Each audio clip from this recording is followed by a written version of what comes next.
We also reflect on formation of future candidates for consecrated life. In a world that needs to be woken up, the formation of future candidates for consecrated life is of utmost importance. With the vocation boom and proliferation of religious groups in the country, adequate care is required in the area of formation. For the Pope, it is an area of priority. And the Pope says, I quote, "The formation of candidates is fundamental. There are 4 pillars of formation: spiritual, intellectual, communitarian, and apostolic. The ghost to fight against is the image of the religious life understood as an escape or a hiding place in face of external difficult and complex world. The 4 pillars should be integrated right from the first day entrance into the noviceship and should not be arranged sequentially. They must be interactive," unquote. Therefore, religious institutes should take adequate care to train formators that are dynamic, attuned to the signs of the times and present-day realities, men and women who understand that formation is not all about policing the formandi, but a journey of accompaniment.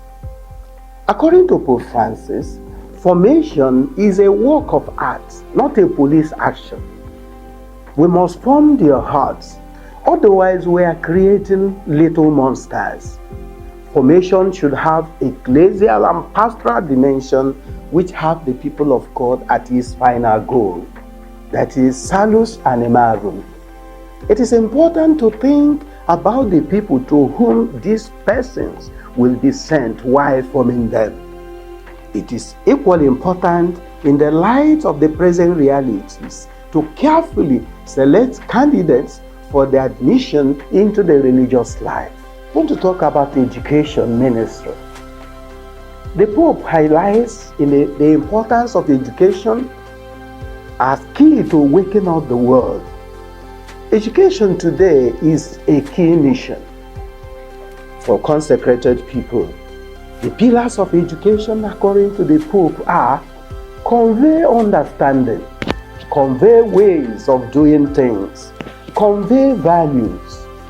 Faith is conveyed through this. The educator should be up to being a person who educates.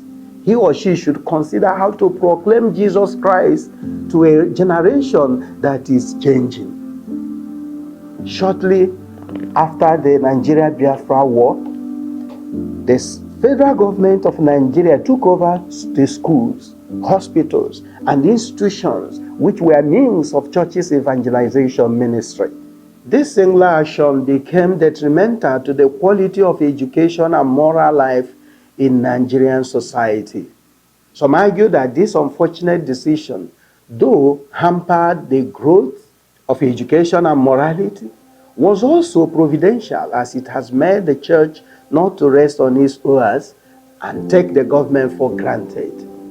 Even though today some of the schools, hospitals, and other institutions have been returned by some state governments, while the church has gone ahead to build new institutions, one may find it difficult discovering the difference between the institutions run by the state or the ones run by religious bodies.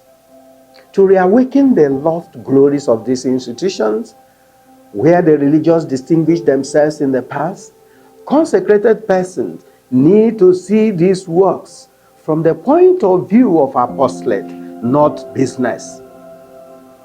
It then becomes an expression of their devotion to the church, whereby they are required to implant and strengthen the kingdom of Christ in souls and extend that kingdom to every nation.